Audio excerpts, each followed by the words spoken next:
бүхэндээ Ороолон Арманы 2 дугаар хэсгийг хүргэж байна. Таалан болгоно уу?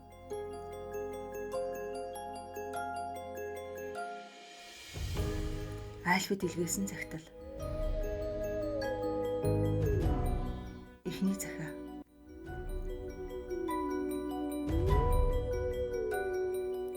Дотны найз Альфа. Миний хичнээн баяр жаргалтай байгааг чи сэтгэлдээ төсөөлж чадахгүй эзэ. Намайг 7 настай жаалгүй байхдаа орхиж гарсан эх орондоо эргэж очихыг зөвшөөрсөн буюу нарийн хэлбэл очиж болно гэсэн. Намайг эцэг эхийн гал голомтоос явуулсны учир нь одоо болтол миний хувьд битүүлэг нууц байгаа. Манай эцгийн удам ухсаа залгамжилсан шилтгэнд хичнээн баян чинэлэг хөгжил баясгалантай амьдран сууж байсныг би чамд олон удаа ярьсан. Харин гэр орноо орхиж гарахад төрсөн сүүлчийн сэтгэгдлээ чамд ярихыг яагаад ч юм ичж зовсоор идүгэ хүрв. Одоо түүнийгээ ярмаар байна. Юунаас болоод инхүү ярих хүсэл төрснийг бүү мэд. За эхлэе.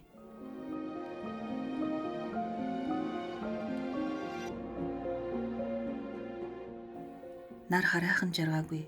Цэцэрлэгээс цэцгийн сайхан өндөр анхилсан тэр хаврын зохист нэгэн орой манайхан бүгдээрээ сарвчид тагт дээр сууцгааж байлаа.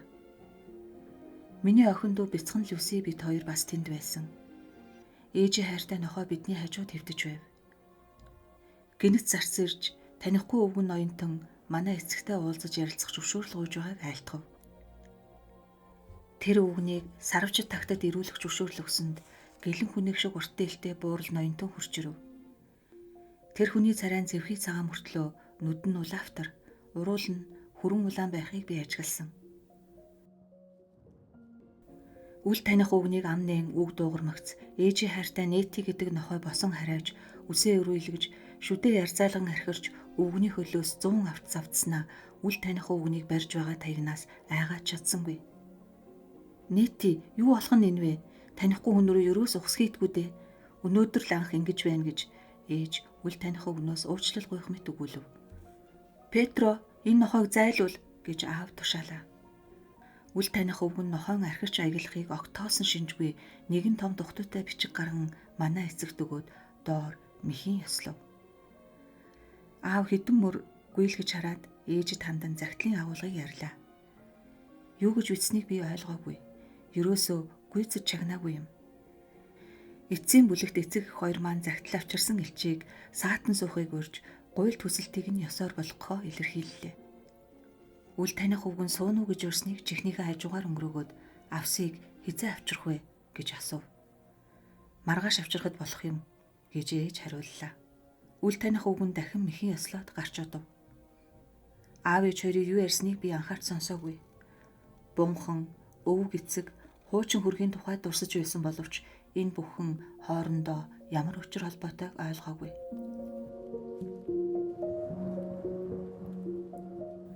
Өчигдөр Сильвио ирж намайг Лидо орё гэж ятгаад би загтлаа дуусгаж чадаагүй. Маш сайхан орой байсан.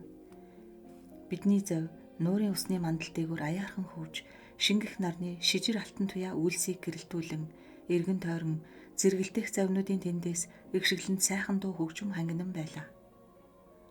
Өнгөрснийг дурсан санааширч сэтгэл гансарсан би эрт залуудаа нас урсан ээжигээ дурсан санав. Ээж минь намайг Нюрнбергт очсноос хойш нас барсан юм. Маш үзэсгэлэнтэй сайхан хүн байснаа хурдан зур гундан доройтож үлээ. Ээжийн чухам ямар өвчнөөр нас барсныг би одоо болтол мэдээгүй яваа. Намайг асуухад аав хариу хэлдэггүй. Бас намайг шилтгээнээс явуулах болсны учир шалтгааныг тайлбарлаж өгдөггүй байв. Ээж чинь ингэж хүссэн юм гэж аав хэлсэн. Яагаад тэр вүлээ? Ээж минь надад их хайртай босов. Би ээжийнхээ дүр төрхийг тов дотхон санаж байна. Өндөр гойлог нуруутай, өтгөн шаргал үстэйсэн. Цэнхэр нүдэрээ намайг инхрийлэн ширцдэгсэн. Нүдний харсыг би бүр сэтгэлийнхээ зөнгөөр мэдэрч байлаа. Юу гихч болох нь энэ вэ? Намайг ширтэн байгаа хоёр нүд ээжийн минь цэнхэр нүд биш. Нэвт зоргих мэгт харсан тунгалаг хар нүд байна. Тэр хоёр хар нүд зэрсийгээ далга боллоо. Хархан нүдний харсыг би мартаж чаддгүй.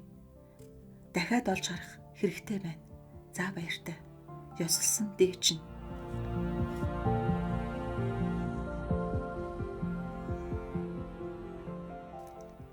2 дахь захидал. Анд найз Альфа. Чамд захиа бичлгүй байсаар нэг мэдэхнээ 2-7 хоног өнгөрчихсөн байв. Ийм олон хоног өнгөрснийг би юу ажигласангүй шүү. Миний хязгааргүй аз жаргалтай байгааг чи мэдээд намайг өршөөн хэлтрүүлэх буй за. Лидо нуур дээр намайг ширтээд байсан тунгалаг хар нүдний эзэн бүсгүйг би олж уулзав. Нарны гэрэл бүсгүн харнууд бүрч хөөрхөн гэж ерөөсөө хөөрхөн бүсгүй юм а. Венецийн гоо үзэсгэлэнт бүсгүүчүүдийн дүрийг тодорхойлон бичсэн зүйлийг чи олж үзвэл түүний гоо үзэсгэлэнг өчүүхэн төдий төсөөлөх боловч амьд дүр нь үгээр зургалснаас 10% илүү сайхан байх болно.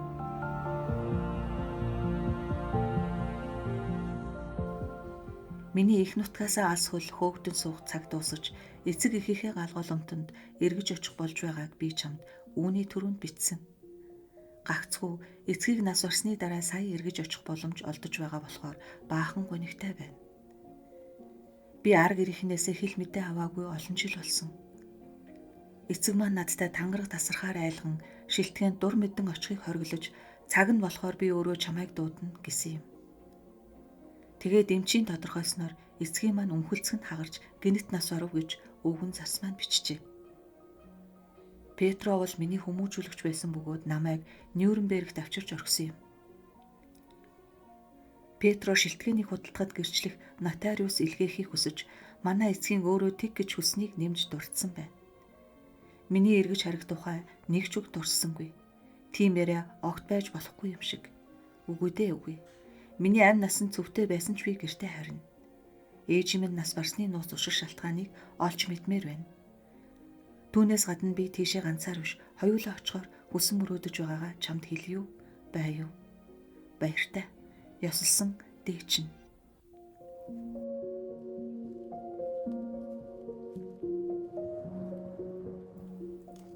3 дахь захиа. Дотны анд Альфа. Энэ дэлхий дээр над шиг золгүй хүн байдаг болов? Би 7 настайдаа эхээс ахцаж, эхийн инрэл хайр, элбэрэл инхрийллийг үзээгүй өдий хүрсэн. Би төрсөн галгууламт их нутгаасаа хол хүний газар гүний нутаг төслөө. Намайг хайрлах хүн нэг ч байдгүй. Чи намайг гачигдах дутагдах юмгүй элбэг дэлбэг амьдарч байна гэж хэлэх биз. Тэр тийм ээ. Гэхдээ нэг л биш. Би чинь энд хүний хүн. Өчигдөр өнөөх бүсгүй чинь миний өөдөөс ядахта тоож чарсангүй. Хажуугаар минь яваад өнгөрлөө.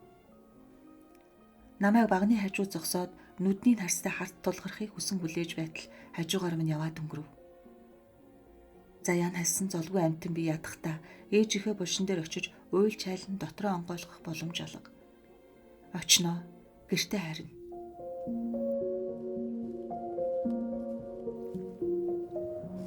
Чи намайг юун авсны тухай бичсэн юм бэ гэж асуусан байна. Америкаас зарцыг авчирсан манай өвг эцгийн авсыг хэлсэн юм. Өвг эцэг маань яагаад Америкт очсон, тэнд очиод юу болсныг хэлж мэдэхгүй байна. Нэгэн домог яриа байдаг боловч балчир миний ой ухаанд тогтож үлдсэнгүй. Өвг эцэг маань өөрийн цогцыг Ацтек хэмээх улаан арсны орноос их нутаг төрсөн шилтгэндээ аваачиж тавиарэ гэж гэрээсэлснийг нь л дуулсан юм. Үнийг сонсоод залуу эзэн дуу алдаж Ацтекийн орон гэв? Би чинь Ацтекийн орны хүн. Тэдний удам усаа шүү дээ гэсэнд чиний өв залгамжлах эрхийг батлахад чухам энэ өвгнийг оршуулсан бичиг баримт дутаад байгаа юм биш үз гэж доктор Вейсийг өгүүлгээд энд манай нотариус ирээгүй тоогүй байна. За яах вэ? Цааш нь унш гэж мистер Гари яаруулав. Карл Ивановичийн цааш унссан.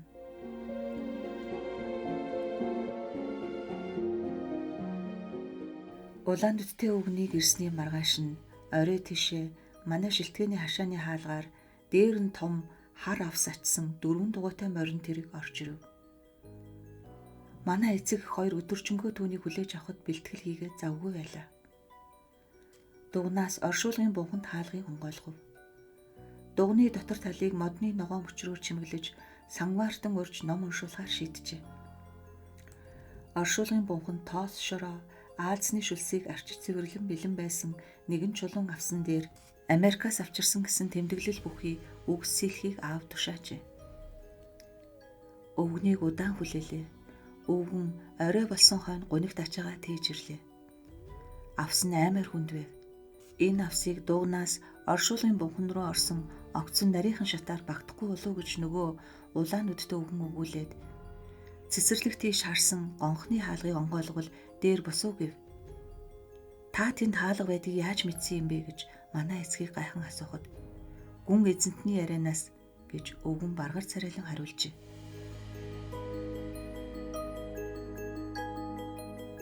Өвг эцгийн цогцыг дуганд оруулах, оршуулгын ном уншуулахаа болохоос өөр аргагүй болсонд ээж минь их харамссан байна.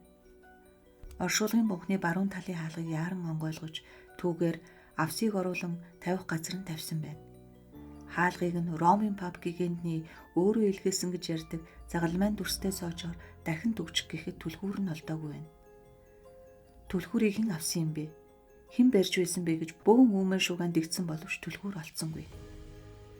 Өнөөх улаан нүдтэй өвгөн оршуулгын бунхны хаалганы ойролцоо байдаг нурж унах шахсан хуучин муу манааны байранд суух зөвшөөрөл өгөхийг манай эцгээс хүсэж бунхныг нохойн бит ханаж байхаар амлахтана.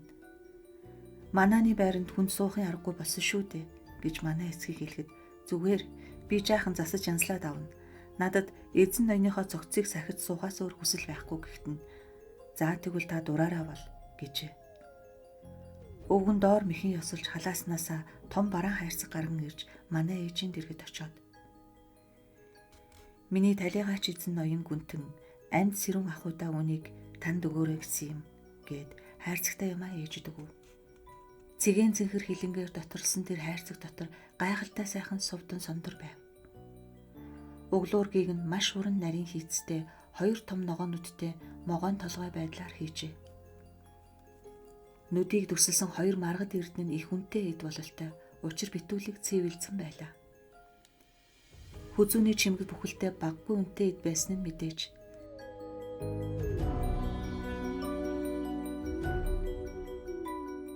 Мистер Гарри гинэт цааш уншихыг боловч Вицли пүүцли бурхны цээжинд сувдан ирэх юм уу? Нарийн даавал ногоон нүдтэй сувдан могой зүйлтэй байсныг та нар мэдэх болов? Үгүй болов? Тэр эрхийг далдын увдстай гэж ярьдаг байсан. Испанчууд Вицли пүүцлийн сүмийг дээрэмдэх үед тэр сувдан ирэх нь алга болсон юм гинлээ гэв. Карл Иванович хэсэг зур хүлээж мистер Гарриг дахин юм хэлэхгүй болохоор үргэлжлүүлэн уншсан нь.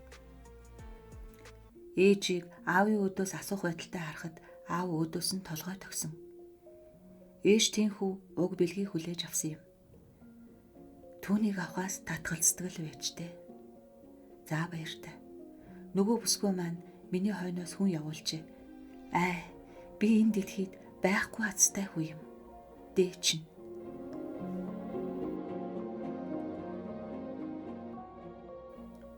Дөрөвдөх захиа.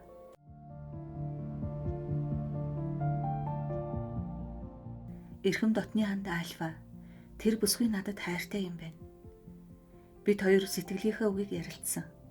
Бүсгүй надад хайртай юм байна. Эртээр миний янзыг үзэх гэж хажуугаар минь зориудис анзаарагч болж өнгөрсөн гин. Намайг хойноосоо дагах болов гэсэндээ тэгсэн юм байх. Би маш их баяр баясгалантай байна. Аливаа хүнд сэтгэлд хөөрхөн хонгор төрсөн их нутгаас өөр юу хэрэгтэй билээ дээ. Баяртай. Явж сарны цэцэг авах минь. Дээ чинь.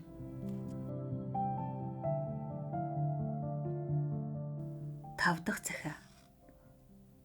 захиа хоосон байна. 6 дахь захиа. Үүний түрүүн чамд бичснээр бүх зүйл хуучин хэвийн байдлаар үргэлжилж цэцэрлэгчийн охины нас барсанд ээж минь харамсан гашуудсан ч гэсэн өөрийн бие хэв эргүүл байлаа. Хизээ хэн өгсөн юм бэ гэж тал талаас нь асуухад энд нэг захиа дутуу юм шиг байна гэж Карл Иванович хариулв. Цааш нь уншаарай гэж гэрээ эзэн хэллээ.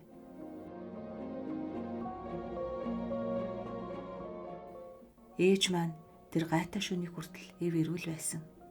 Тэр шөнийн явдал миний ой ухаанд тотхон хадгалагдсан үлдсэн.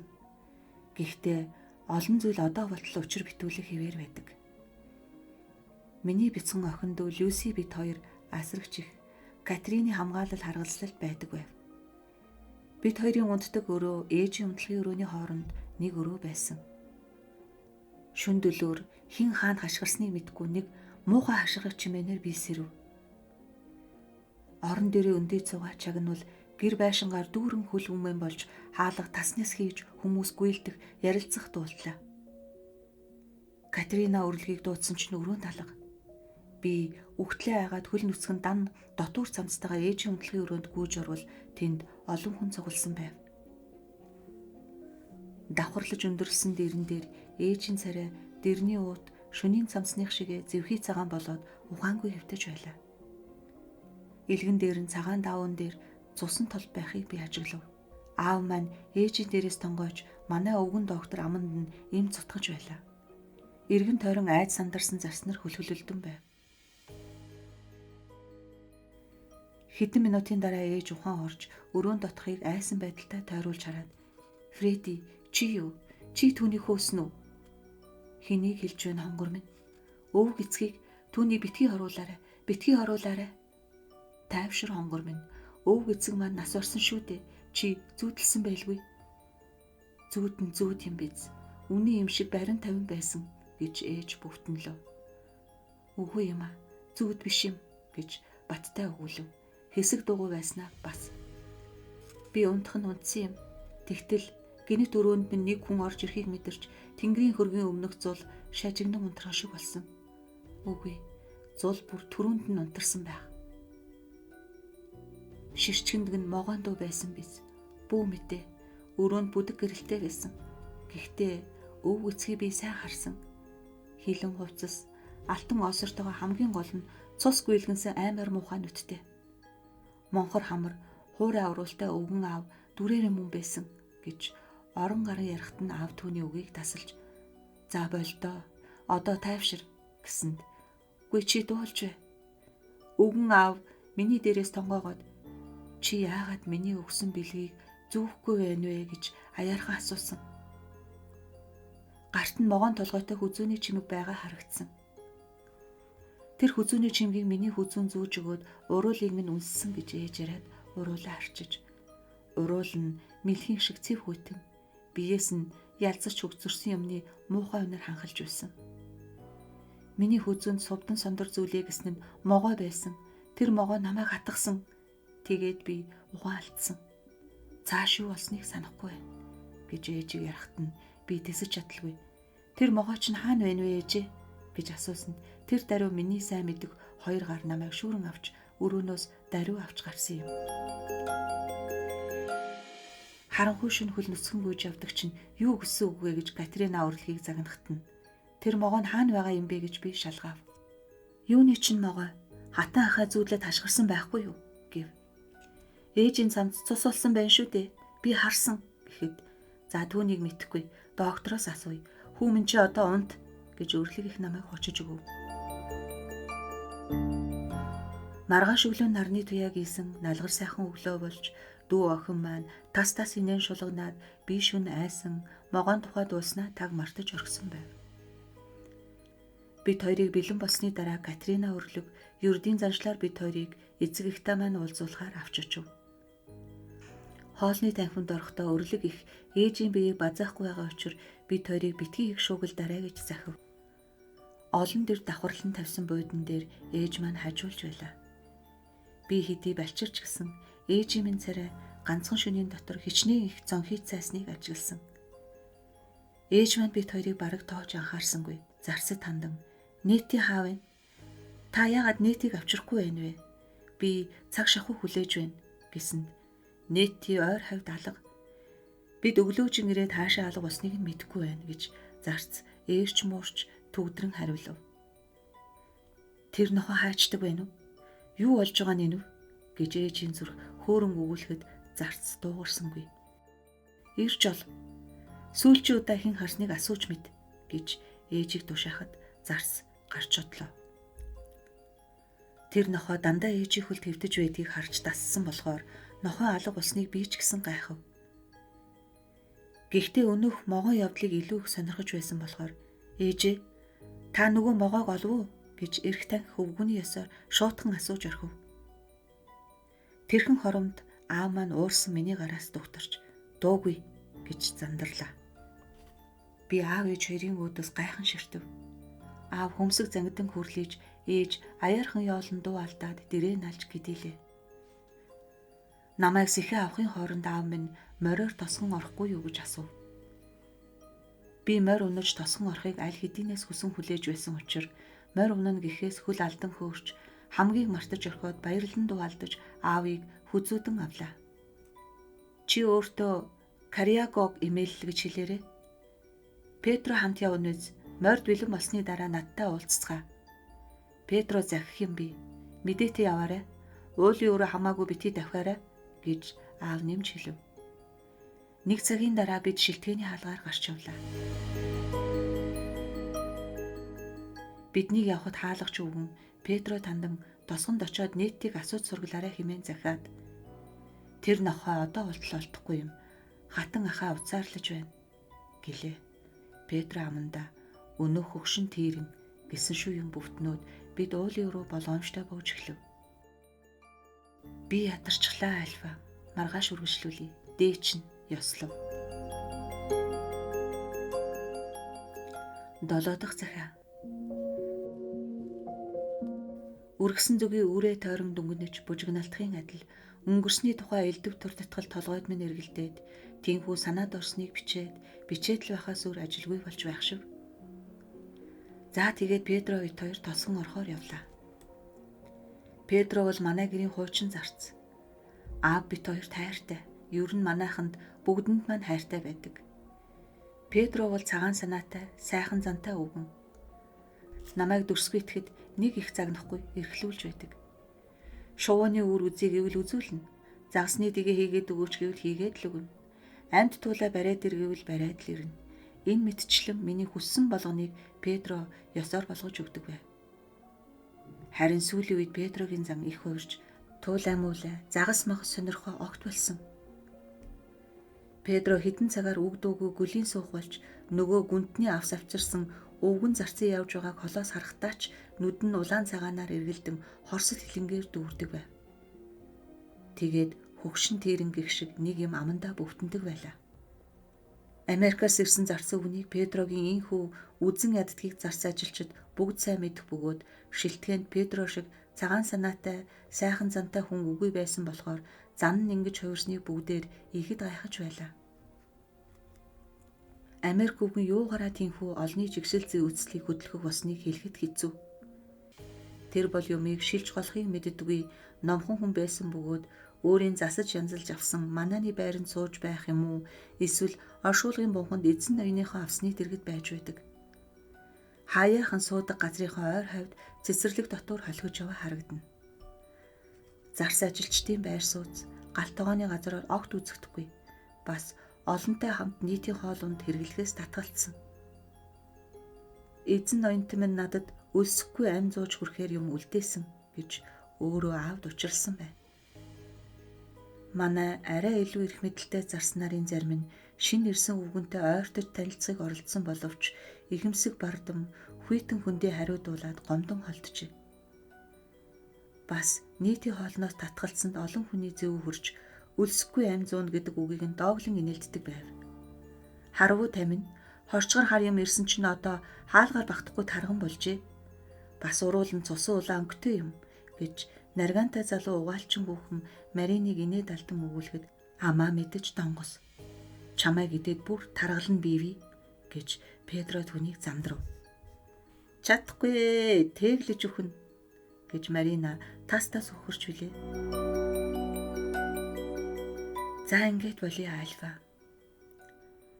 Рита бидний ажил явдал юу болж байгаа вэ гэж чи лавлжээ. Маш бүтэмжтэй сайхан байгаа. Би үзгээ тавихтаа өнгөрсөн бүх хормыг хамтд нь хойш тавьж орхиод гагцхүү хонгор хөөхөн болцоод хүүхнээ бодож суун. Ерөн заримдаа урдын ямыг дурсаж суухын хэрэг байна уу? Одоогийн юмд хамаг бие сэтгэлээ зориулбал дээргүй юу гэсэн бодол төрөх юм. Шөнийн нам гүмд янаг халуун үнсэлтийн дараа урдын явдал ухаан санаанд урган амилж тийхүү үзэг цаас нийлүүлэх дур хүрэх юм байна. Энэ ямар учиртай юм бол? Хүний газар, гүний нутагт он удаан жил суусаар сэтгэлийн дотор хурж дунснаа ил гаргаж хэлэх хүсэл өөрийн ирэхгүй төрж. Тэгээд хайр дурлалт хүртэл энэ хүслийг нь дарж дийлэхгүй байх шиг. За ингээд дараагийн захиа хүртэл түр завсарлаа. Маргааш явж хонгорхон бүсгүнхээ нэр сүр зохих бэлэг ирий. Дээчин. Карл Ивановичийг уншихаа зогсны дараа гэрийн эзэн "Ноёдо, зүүд зөнгийн оронд аялан очих санал байна" гэсэнд "Унтах гэж үү? Хаанаас?" "Эрт байна" гэлцэх дуулдав. Ахмад Райт төрүүлэн босож "Та нар яад гсэн бэ? Дураараа л бол. Би хувьдаа явж унтлаа. Өнөөдөр очих гэсэн газараа очиж чадсангүй. Та нарын энэ уншлагаас боллоо. Үннийг хэлэхэд учир нь ойлгохдгүй идвэн шүү" гэжээ. Залуус ахмадуудынхаа аяыг дагахаас өөр зам байсангүй. Номын сан чүгэн шарлаж онгосон хуучин мусаан бичиг цаасыг Нямбайлан ихвэж мэхийн ёслоод танхимаас гарлаа.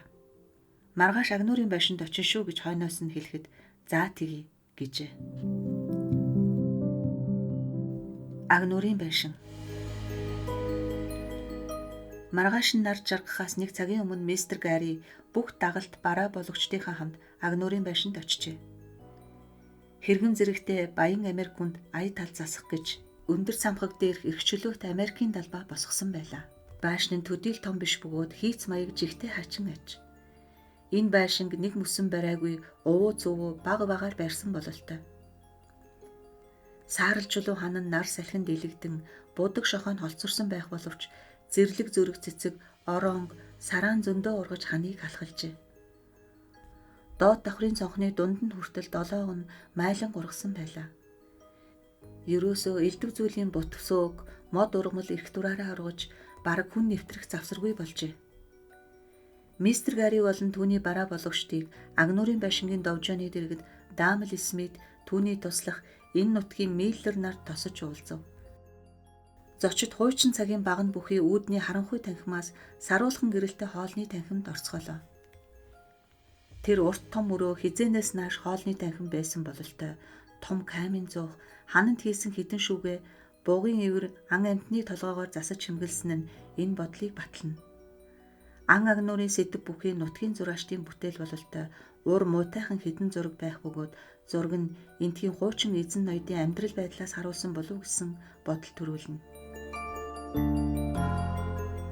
Алагдсан баавгаан толгой дээр хөлөө тавьсан буурал өвгний зураг байна. Хажууд нь чонын сэрвэнээс зуулсан сайн үйлдвэрийн сайхан нохойн зураг байна. Хөсөр хэвтэж буй хувцс хунрыг нь ажиглавал ойн цагдаа болов гэмээр хүнийг дарж авсан зэрлэг араатны зураг байна. Нохойдоо туслахаар завдан бууга бэлэн барьсан хилэн нүмерхтэй залуу эрийн зураг байна. Гоо үзэсгэлэнд анчин бүсгийн хөлд хангал буг хэвтэж байна.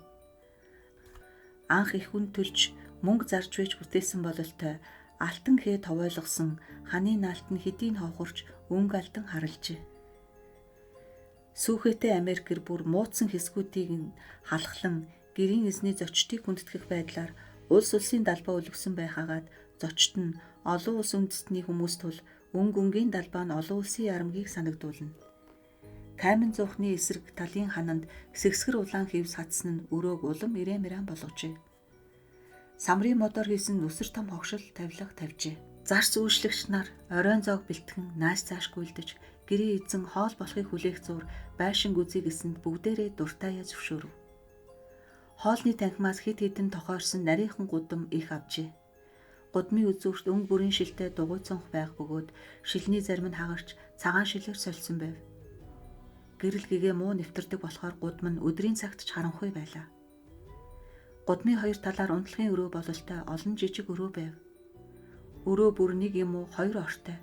Ор нь хуучин цагийн модон ар байх боловч шинхэн ус чигсэн дэвсгэр дэвсжээ.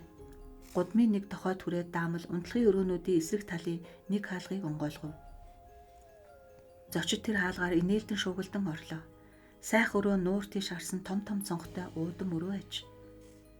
Хогшил тавилга нь бусдаасаа илүү баян тансаг агаад дээгүрээ хоргой торгон лавиртай сийлмэл модон орны толгойг алтан шармал янгийн тэнгэрийн хөргөөр чимгэлснийг үзвээс яавч эр хүний ор байж таарамгүй. Ерөөс өрөөний булан хогшил тавилга нь нэгэн танхил гоо хүүхний орон байр болов гэсэн бодол төрүүлнэ. Венецийн Үнэт шил бүхий гоёмсог тол мөн уран гоёмсог хийц бүхий шүүгээ тавиур явган ширээ тэргүүтэн нь ямар ч шилэмхий голомхой хүүхний сэтгэлийг хангаж чадхаарайч. Гари минь бид Тэнгэрийн дагнсан шилтгэнд ороод ирв бололтой гэж хэлээд хизээ тайван дүлгөөн байдаг Ахмад Райт дуу алдав. Бүгдээр өрөөний доторхыг ихэд сонирхон үзлээ. Нэрээ хүүхэн хүний онцлогийн өрөө мөн байна гэж доктор Вэйс өгүүлээд нэгэн ширээний шургуулгыг онгойлгол дотор нь үлэн тоосон дарагдсан эмэгтэй хүний үеийн хэрэгсэл, хурц өнгөө алдаагүй торго, жаахан онгосон ноос, ялангуяа зөндөө олон үлбэн жижиг совд байв. Бас гэрэлт чимэд шигтгээтэй жижигхэн алтан хуруувч, хөөхөн хайч, зөө утас тэргүүтэн эмэгтэй хүндэл заавал байдаг элдв юмс байлаа. Өөрөө тоос шороо ихтэй байгааг ажигласан даамал ууршлал ирэх мэт. Бид эндхийн нэг ч юмд гар хүрээгүй гэж өгүүлэхэд маш сайн байна. Тэнгэрийн дагнсын орон гэрийг үзэх нь надад болоод миний найз нарт багтай сайхан байна гэж мистер Гари өгүүлээд энэ хэлснээ нотлох гэсэн мэт бяцхан шүүгээг онгойлгоход лавандын ангилуу сайхан өнөр өрөөгөөр нэг дүүргэв. Шүүгээний тавиур дээр жинхэнэ гар хийцийн уран нарийн торон шүлжмлэр чимгэлсэн дотор хувцас, үн гүрийн тууз, бүч тэргүүтнийг тавьжээ. Мөн тэнд ганган маягийн жижигхэн түүхэлнүүд байлаа. Эрдэнэсийн хайрцаг нь энэ бололтой байна гэж доктор Вэйс өгүүлээд нэлээд том хайрцгийг зав. Япон хийцийн хайрцаг бололтой алт танаар чимгэлсэн байлаа. Мистер Гари тэр хайрцгийг авч энэ хайрцагт гоо хүүхний юу хадгалсныг үзье гэв. Хайрцгийг онгойлгох гэж элдв янзаар оролдоод онгойлгож чадсангүй. Хайрцаг нь нууц онцтой хайрцаг байжээ. Нилээд хүнд байхыг бодоход яавч хоосон бишийг батлана. Мистер Гари хайрцгийг байранд нь буцааж тавиад "За яах вэ? Дараа болох ёстой" гэв. "Хөөе, нааш ирээрээ, үүнийг үзээч" гэж Ахмад Райтын дуудхан дуулдав. Ахмад Райт тагт дээр гараад зогсож байлаа. Тагтны багн хайсыг зөрөг өвс ороон ургаж, хурц үнэртэй болсон боргоцой нь хэлхэлтэн унтсан байлаа. Бүгд тагт дээр гарч шагшин гайхалцав. Нүдний өмнө үнэхээр үзэсгэлэн сайхан дүр зураг цэлийхэж. Шингэх нарны шижиг туяад хөндийг гэрэлтүүлж, нуурын тэндээс манан суунаглан, нарны туяанд нэгэн үе зөөлөн яган, нэгэн үе алтлаг шар өнгөөр туяаран байлаа. Манан сэргсэн зай завсраар нуурын цэнхэр ус ногоон эрэг хөвөө харагдана. Зүүнтэйгээс нь хар ногоон нарсан ой имжиж, баруун тань баргас саарл хад асга сүндэрлэн дээр нь ёоз муутай шилтгэн торойч харагдана. "Сайхна, гайхамшигтай яа, багтмаараа" гэж тал талаас дуу алдан өгүүлэх дуулдав. Энд галуун савартай чивэлт муу юмс байдаг гэж яриаг би урд нь үнэмшдэггүй байсан. Одоо бүр үнэмшгэ байлаа гэж доктор Вэйсийг өгүүлэхэд "Тэр ч тийм л дээ. Босоо ороолон гэдэг чинь нар жаргах мандах үе авсандаа хэвтэж байдаг юм" гэж сургууль сүмийн хуучин бичиг харыг үзэх зөвшөөрөл өгсөнд нь нүүр шагнаж гэрийн эзний урьсан тосгоны ахлагч Герман өвгөн өгүүлв. Тэгтэл гинэд "Смит, та намайг хуучин муу дэвсгэр дээр тоос шороотой хөшгийн дор унтахыг зөвшөөрнө гэж бодож байгаа бол солио орчий. Үгүй шүү. Шинхэн өвстэй дэвсгэр дэвс. Элдвийн муусаан даавуу шавуу хэрэггүй" гэж мистер Гариг уцаарлан өгүүлэхэд "Энэ өрөөг энэ байшинд хамгийн аятайхан юм байна гэж бодсон юм эрхмээ" гэж даамлын сэтгэл зовлон байдалтай хариулв. "Одоо миний юмыг энэ хідэн жижиг унтлахын өрөөний нэгд нь оруулж тавь" гэж гэрийн эзэн тушаав. Даамл Смит түүний туслах Миллер хоёр яах учраа олохгүй твдэж байгаа бололтой ярилцаж байлаа. "Юу болоо вэ?" гэж мистер Гариг асуухад "Орны тоог зочдын тоонд яг тааруулж бэлтгэсэн юм аа. Тэгээд энэ өрөөг эрхэм ноёдын хиндэн нүгдэг юм билээ хэмээн гайхаж байна" гэж Миллер доор мэхийн ёсолж хариулв. "Урдаа сайн бэлтгээгүй таныг цээрлүүлж энэ тоостой өрөөнд оруулъя" гэж Гариг өгүүлэхэд даамлын туслахын царай цагаан давуу шиг зэвхий давж "Би энд унтаж үлдэж би чадахгүй. Өршөө хэлтрүүлнэ үү" гэж бөвтнөхтөн "Та яав, эвтэйхэн яриач" гэсэнд ноёны гэрэлхээр дагуулж авчирсан залуу бүсгүй энэ өрөөнд сууж байгаад нас барсан юм билээ. Тэр хүүхнийг шөндөө үүгээр хэрэн хэсэж, уйлж, яолж байдаг гэж манай тосгоныхан ярьдаг юм хэмээн Миллер айсан байдалтай ийш тийш гөлөлцөн ярив. "Хээ ноёд минь, одоо бүр бууг чөтгөр хий үзэгдэл ярих дээрээ тулгуу да. Тоогүй дээ. Түрүүний мэдсэн бол би өөрөө заавал энэ өрөөнд орж суух байсан юм. Нэгэн төгсөн тушаалаа буцааж авдгүй нь миний ёс. Үхэж үрэгдээд босоо оруулан болсон залуу хүүхэнтэй танилцахыг хүсэх хүн байна уу? Райт чи танилцах юм биш үү? Гэж гэрээ эзнийг инээд алдан өгүүлэхэд яах вэ? Нэг аяг ром дарс нилээд хідэн навчин янжууртай бол буцах юм алга гихтэн чи хар тамхины хольцтой навчин янжуур татах дуртай болохоор хэдийн янжуур татсны дараа босоо оруулан үзэхээр барахгүй цагаан зан ногоо могоо үзнэ гэж баараггүй батлан хэлж болно доо гэж доктор Вэйс бүвтнэв. За тэгээд Ахмад Райт энэ тонхоор ярьж тохирлоо. Одоо цааш нь үзье Смит. Бид үзэж дууссан шүү эрхмээ. Яагаад дууссан байдаг вүлээ? Их том байшин харагдсан шүү дээ. Бидний засаж бэлтгэсэн хэсгийг үзэж дууслаа. Үүнээсээ илүү их байж болох нөгөө хагасыг нь бид үзэж чадаагүй шахам. Ямар ч байсан үлдсэн хэсгийг нь үзье. Тэр хэсэгт орох хаалгыг хадаж битүүлээд наагур нь хевс татчихсан. Тэгэхээр цэцэрлэг дотор явах хэрэгтэй болно доо. Бүгдээр өөмөж шуугалдан хоолны танхимаар дайрч үүдний өрөөгөр дамжин довжоон дээр гарлаа. 6. Нар жаргаж нэн удалгүй харанхуй болж эхлэв. Мод ут шиг ургасан цэцэрлэг дотор явсаар битүү том тавцан дээр гарлаа. Даамал тавцангийн хаалгыг онгойлгосон тэндээс хүн суухгүй удсан аливаа байрын адил хөгцчийг ханхлав. Харанхуй болсон учраас зарс нарыг явуулж лаа авчрууллаа. Эхний өрөөнд гойдын сонирхмоор юм байсангүй. Ерөөсөө төрүүчийн засаж янзалсан өрөөнүүдээс илүү гарсан эд юм хогшил тавилгыг авчир тавьсан учраас ямар зориултаа болох нь мэдэгдэхгүй болж хуучин эд юм худалдаг мохлог аятай болжээ. Тэнд бас цонхны дэргэд нэг хөлн морьсон бичгийн том ширээ тавьсан байлаа. Даамал тэр ширээг зааж Карл Иванович энэ ширээнээс бөөн загтал олсон юм. Цаана нь бас өөр бичиг цаасч бий гэж өгүүлэхэд Карл Ивановичийг эртэл битгий хөдөлгөөрэй гэж мистер Гари тушаав. Бүгд цааш явцгаалаа. Өрөө тасалгаанууд нь гойдын сони өмгөө боловч хуучин маяг байдлаараа нилээсэн хадгалагдаж үлджээ. Хогшил тавилгыг хар өнгийн модоор хийсэн. Өрөөний зургийн жааз нь бас хар байхаач. Хан туургыг царсаар өнгөлж зассан. Өрөө нь бас царсан тавилгатай байлаа. Бүгд нүсэр том бөгөөд баргар харагдана. Нэгэн өрөөнд байгаа хөрөг олны анхаарлыг татав. Бараа өнгийн тавилгатай өрөөнд тэр хөргийн тансаг алтан жааз юуны төрөнд нүдэн тусна. Тэр хөргийг хаалганы хажууд ядахтаа хилтгий өлгсөн байхыг харахад энд санамсаргүй тохиолдолоор авчирч аль дайралтсан газраа хам хум өлгсөн болов уу гэж бодогдно. Мистер Гарийн хүснээр хөргийг сайтар гэрэлтүүлж харвал баян тансаг хилэн хувцастай хүзүүндээ алтан осор зүүсэн тэр үед өмсдөг асар өндөр бүрх малгайтай омог бардан байрын янгхэр өвгөн байлаа. Том хамар нэмгэн уруулн гүжирмэг ширүүн зан чанарыг илтгэн. Нүд нь бол хүй хараач нүд нь амьд юм шиг галалзаад байна гэж нэгэн залуу дуу алдав. Үнэхээр лааны гэрэл сүмэлцэхэд хөрг дээрх өвгөний нүд улаавтар өнгийн туяа цацруулан зэвүүн мухай галалцгаач. Нүд нь амьд хүний шиг галалзаад зураачийн маш сайхан зурсныг бүгдээр зөвшөөрөв. Эртний уран зургийг хизээнээс сонирхон дурладаг доктор Вэйс хөргийг өөр газраас ажиглан харж сайшаа багтаж байгаагаа хэлэх үг олж чадав. Доктор тийнхүү найз цаашаага хүлгэж байгаад тосгоны ахлагчийг эвгүй түлхсэнд цаатах нь ойрчихгүй тулд ханыг гараараа даржээ. Тэрхэн агшин тосгоны ахлагч харанхуй нөхрөө унуу гэлтэй хашгиран унав. Өвгний хөргийг тэр даруй мартаж бүгдээр тосгоны ахлагчид туслахаар ухсгийлтлээ.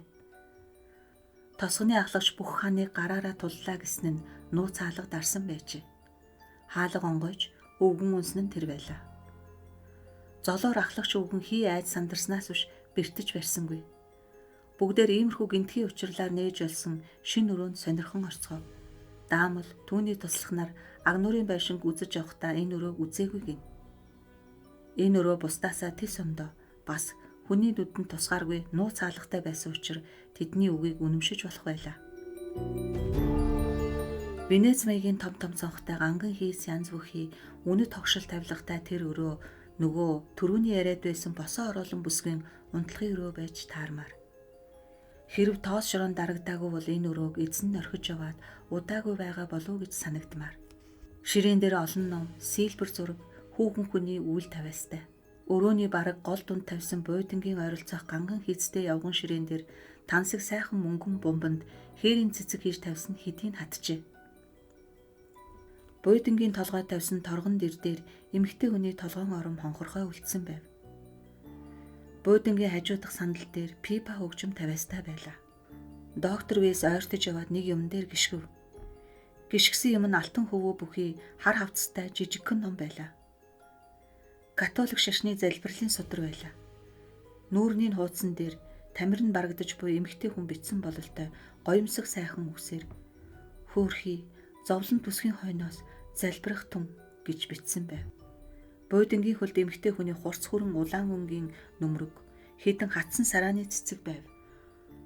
Доктор Вэйсийг талигчийн сүүлчийн хүсэл бололтой хөөхий зовлон түсгийн хойноос залбирах тун гэсэн бичгийг унссны дараа олны ярилцах инээлдэг чимээ намдаж энэ өрөөнд үхтэл одоо байж байгаа юм шиг бүгд биеэ хураав. Өрөөний доторх хогшил тавилав, юм хумд хүн гар хүрээгүй хуушнараа байгаа нь энд үхтэл байж байгаа юм шиг сэтгэлдлийг улам лавшруулна. Бөглөөг нь аваад тавьсан шилний хажууд шилэн аяга тавиастай байгаа нь энэ өрөөг эзэн нь гинэт орхин хальжээ гэдгийг гэрчлэнэ.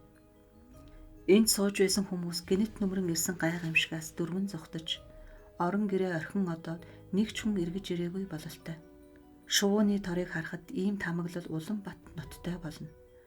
Алтадмал торны ёроолд бараг хатсан шувуухан сэг хэвтэж байлаа. Хөөхий тэр шувуухаа өлсөж өгсөн бололтой. Тэжээлийн савнд нь ганц ширхэгч будаа үлдсэнгүй.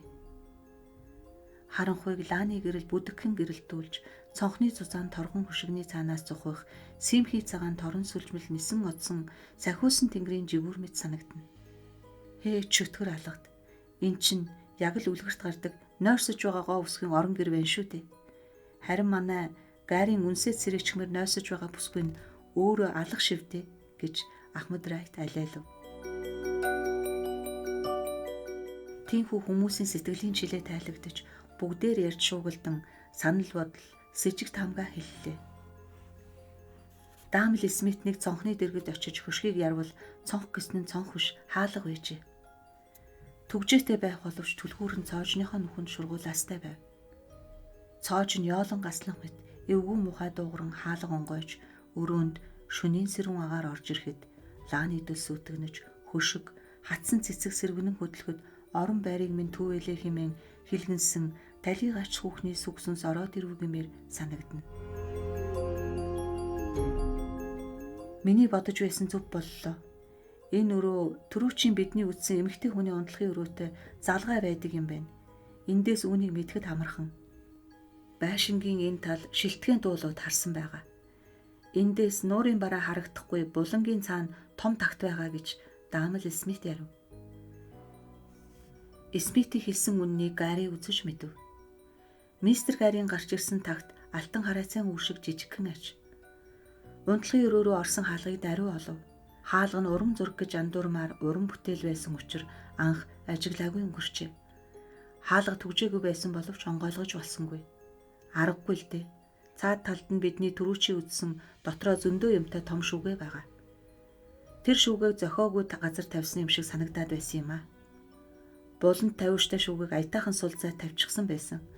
Маргааш учрыг нь олъё. Одоо оройн зөг барьцгаая. Олон шин сонин юмаа үзээд хоол идэх дур ихслээ гэж мистер Гари өгүүлв. Бүгд гэрийн эзний үгийг дагаж гэдрэг буцацгаав. Буцахдаа цэцэрлэгээр дайрах хэрэгтэй байлаа. 7. Өдөр нь ан гөрөө хийж ядраад оройн хуучны орон байр үзэж шин сэргэх сэтгэгдэл төрсөн хүмүүс элбэг ариун нарийн хоолыг дуртай идэж дээд зэргийн сайхан дарсыг амтрхан ууцгаав. Анхандаа ууш зууш мах шүлгээд ам завтай хүн үгүй байснаа гидс дүүрч цангаа гарсны дараа ярьцгааж эхэллээ. Урд нь дан ганц ан авийн тухай ярьдаг байсан бол энэ орой учир битүүлэг нууцыг хадгалсан өрөө таслахаа энд оршин сууж байсан хүмүүсийн тухай яриа өрнөлөө. Хүн өөр өөр санал бодол гаргаж эхлэв. Зарим нь энэ байрны эзэн ахайг өгсөн юм уу? Чухамдаа гинэт ам өргөцсөн болов уу гэж таамаглаж байхад нь нөгөө зарим нь тэр авхайг хулгайлан босгож аваадсан болов уу гэж үзэж байв. Ямар ч гэсэн энэ орон байранд нэгэн эмгэнэлт явдал болжээ гэдэг дээр олонний санал нийлв. Бас ан гөрөө хийх тусгай зориуламжтай агнуурын байшинд байнга суух байр, тэр мөртөө гоо үзэсгэлэн залуу хүүхний өрөө тасалгай байж байдаг нь ямар учиртай вэ гэж бүгд гайхан сонирхож байлаа. Үзэсгэлэн гоо залуу бүсгүй байсан гэдгийг яагаад ч юм нэг ч хүн эргэлзсэнгүй. Энэ бол хэний ч мэдээжийн хэрэг шиг санагдана. Тэр хатагтай хайр нутгийн хүн байсан юм билээ гэж тосгоны ахлагч өгүүлв. Та яаж мэдсэн юм? Хэн тань тэгж хэлсэн юм бэ?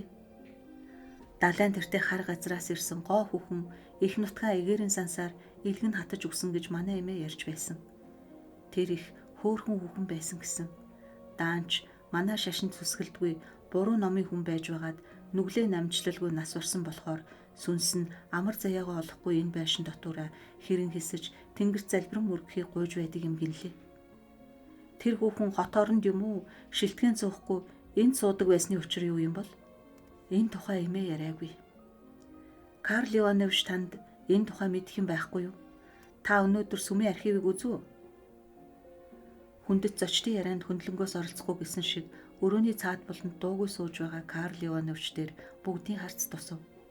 Архивыг үзээгүй байна, мистер Гарри. Сүмийн агуул хаалттай байгаа. Маргаашнаас надад түлхүүрийг нь өгнө гэсэн. Нээрээ тийм гэж тосгоны ахлагч нотлов. Хэрв та бүхнийг болгоовол надад уншихаар бэлтгэсэн хэдэн захидал бий гэж Карл Ивановичийг санал болгоход уншаарай гэж залуучууд дуу алдан шугалдав.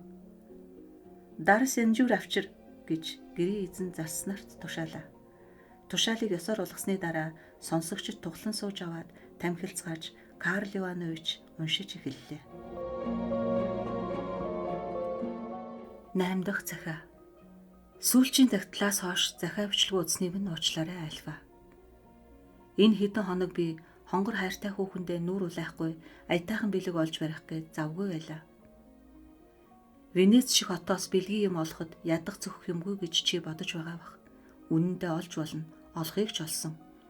Хуучин цагийн эд юм судалддаг нэгэн еврей өвгөн урд Ромын хатан хааны эдэлж байсан хэмээн нэгэн хайрцгийг ав гэж ятгав. Худалдаач өвгөн өөрийн өвгийг хуудаггүй үнэн хэмээн Адонай тэнгэрийн нэр барин андгайлж байна. Энэ яах вэ? Онц чухал биш. Эд нь үнэхээр ер бишийн гайхамшигтай эд байна. Хайрцаг нь гэхэд урлагийн гайхамшигт бүтээл юм. Тан шигтгэж уралсан цэцэг алтан шувууд нь аль нэгэн үлгэрийг санагдуулна. Гаднаас нь харахад цоож зураггүй боловч дотоод оньсон тэг нь зохион бүтээгчийн мэрэгэн ухааныг батлана. Хайрцагны тагийн зүүн талд алим өмхээр завдан буй шувууны зураг бий.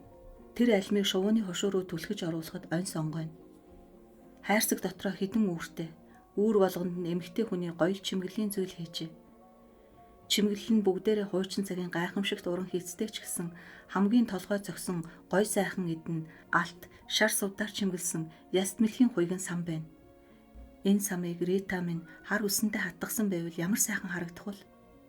Улаан ягаан ман шигтгсэн алтан сүлбээр зүүн бас гоё юм билээ. За дими яриач яах вэ? Энэ сайхан эрдэнсийг худалдан авахд бэл бэнчин хүрсэнгүй. Манай гэрээс явуулдаг хөрөнгө мөнгө ганц бие оюутанд элбэг хүрдэг байсан боловч шалгүй баг юм байдгийг одоо л мэдлээ. Хатан хааны гоёл чимэглэлийг авч бэлгэлэхийн оронд муусан, торон сүлжмэл, даавуу шувуу, тууз бүчгэн авч өгснөөр сэтгэлээ хурав. Рита минь хайрцгийг онгойлгож үзээд өгөөшгөө их хөөрөн баярлаж, нэгэнтээ эд юмсыг эргүүлж тойруулан үзэж, нэгэнтээ өмсөж, нэгэнтээ намайг хүзүүдэн тэрвэрч, зургийн үзэсгэлэнд байдаг хуучин цагийн хөрөг дээрх хүүхнүүд ихтэй адил хувцас захиалж хийлэхээр мөрөөдөн санааширч байв. Ритагийн баярлсанд би даган баяссан боловч торго дуртан хараад намайг марцсанд нь өчүүхэн гомцс хийвшв. Ай хүүхэн гэдэг адгийн муантан гэж яруу найрагчийн өгүүлсэн санаанд оров. Даруй салах ёсгүй эцтгэж эртгэн шиг харахаас өөр зам үлдсэнгүй дээ надад. Одоо дуртатгалынхаа төгсгөлийг бичиж. Тэр шин ээжийн муурч унсан хайртай нохой нь алга болсныг эс тооцвол юм бүхэн жирийн янзаараа байлаа. Сүүлдээ их захгүй юм болов яасан гэж. Шилтгэн дэх амьдрал 55 таа байлаа. Ээжийн бие бараг илаар болсон боловч ганцаараа үлдэхийг айдаг байв. Муурч унсны дараа эхний хэдэн шөнө ээжийг ав шүнжин сахиж хондог байснаа одоо хөгшин Пепа сахих болов. Пеппа манай шилтгэний нэрвээр ажиллах болсоор он удаж байгаа юм гин. Ээжийг өдөрч гисэн ганцаар байлгахгүй. Аав, охин дүү бид хоёр, өвгөн доктор, орсон гарсан хүмүүс ээжид элдвийн дэмий юм бодох зав чөлөө өгөхгүй. Ээж өдийн хоолны дараа цэцэрлэгийн талбайд очиж тэнд буудан дээр хэвтэж амардаг. Тэр талбай бол манай цэцэрлэгийн хамгийн сайхан газар. Гангийн хөвөнд байдаг тэр талбайгаас орчны байгалыг харахад маш үзэсгэлэнтэй сайхан бөгөөд битүү ханал нь ургасан анхлын сайхан үнэрт зөрөх цэцгээр шингэх нарны гэрлээс сүдэрлэгдэн байдаг. Тэр талбайд Люси бит хоёр их замын дээрэмчин болон тоглож элсэн сувраг барьдаг юм.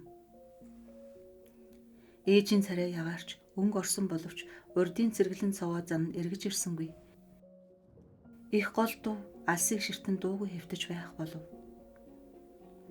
Ээж маань эхний хэдэн өдөр яасан мэддэхгүй алга болсон нэтийн нохоогоо санан уйтгарлаж өөр нохоо авахыг эрс татгалзаж байлаа.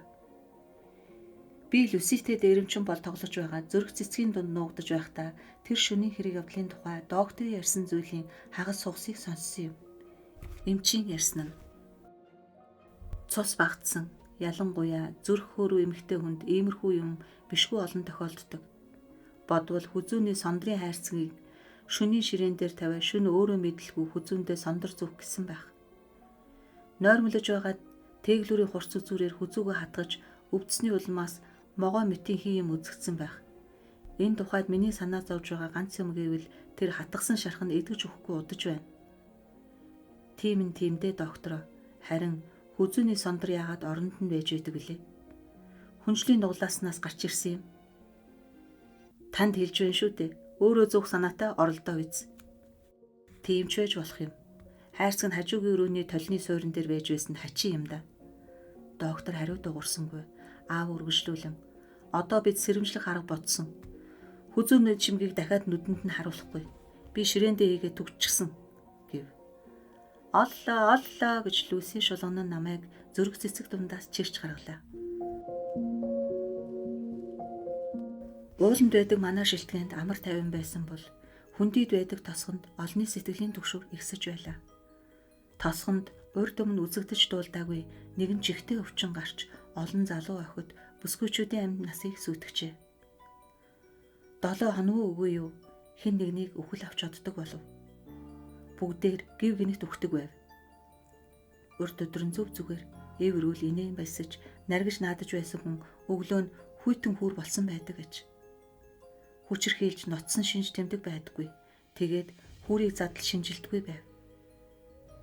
Анхандаа тэнхүү өгснийг онц анхаарахгүй байснаа адилхан нөхцөл байдалд ам алдах тохиолдол байн давтагдаад байхлаар олонний сэтгэл түгшиж эхлэв. Айл болгон зул өргөж, шөнийн дан асаахулж, өсвөрийн насны охинтой хүн охиныхоо өрөөнд унтахгүй юу эсвэл охиноо өвөртөлж унтах болов. Хачин өвчин айсан юм шиг нэг хэсэгтээ намжив. Тэгснээ тосгоны ахлагчийн 13 настай жаал охин алга болсны улмаас дахин олонний сэтгэл үүмэрч эхэллээ. Тэр охиныг хонгор цул цэцэг түүхээр ойролцох талбайд очисон гэж найз охид нь хэлжээ. Тийшээ очиж үзээ талбайн захаас охины цогцсыг оллоо. Хонгор цул цэцэг атгсан чихтэй амь тавьсан байв. Царайд нь айж имээсэн байдал тогтож хүзүүнд нь жижигхэн шарх байхыг үзв. Эцгийнх нь хүсснээр хүүрийг задалж шинжилсэнгүй. 3 хоногийн дараа нэгэн чинээлэг тариашны охин амь өргөджээ. Тэр 8 настай сэргэлэн цовоо охин эцэг эхийн амин сүнс байсан гэж. Жаал охин угаас ямагт ээжигээ дэргэд байдаг байсан агаад үл мэдэгдэх аюул нөмрөн ирсэн цагаас хойш их нь охиноосоо бүрч нүд салгалгүй харж байх болсон гэж. Тэр гайтай өдөр их нь ногооны газар ажил хийж охин нь үхрийн нүдний бутан тоглож ээжтэйгээ дуу авалцаж байсан гин. Охины нинээж дуурах нэг хэсэг дуулахгүй болохоор охиноо дуудсанд хариу дуурсангүй. Бут руу угсгийн очиж үзвэл охин тэнд чимээ аниргүй байлаа. Хөөхий их ногооны газрын залгай байдаг цэцэрлэгт гүйн очиод тэндээс охиноо олжээ. Охин нь өвчгсөн байв. Гар нь дулаахнараа байхаагаад нүд нь 2 дахин их болж ирснээ игнэх таньжээ.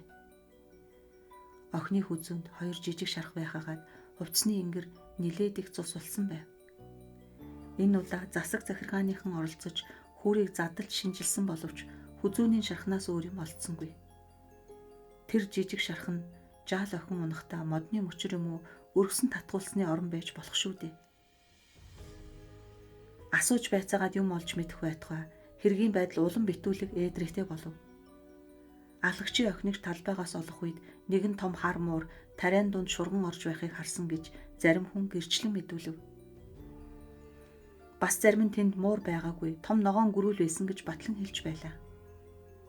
Тариа руу нэг амтан орж нуугдсан гэдэг дээр хідэн гэрчийн санал нийлж байлаа.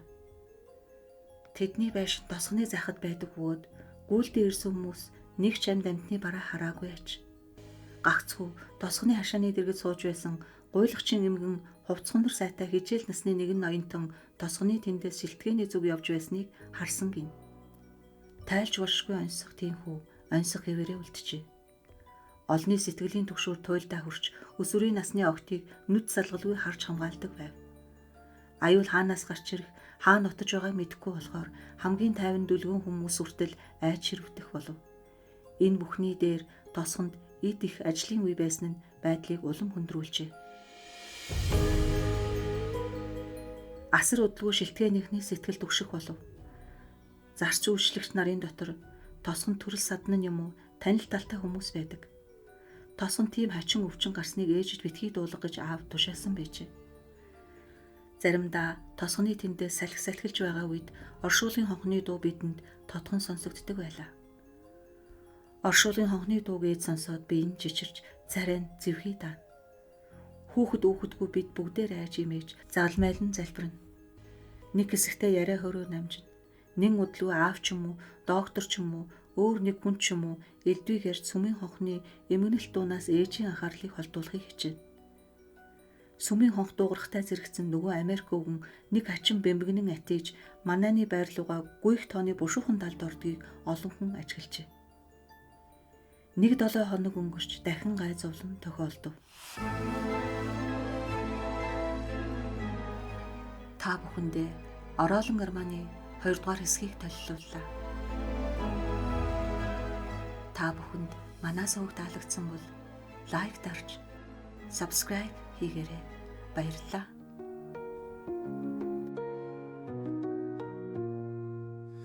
Walking down a lonely road, winds of change have caught my soul. Silent whispers, shadows grow. In the dark, we'll never know.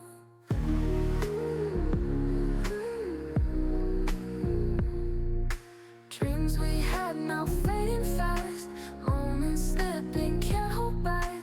Heartbeats echo, times we passed. Futures hate.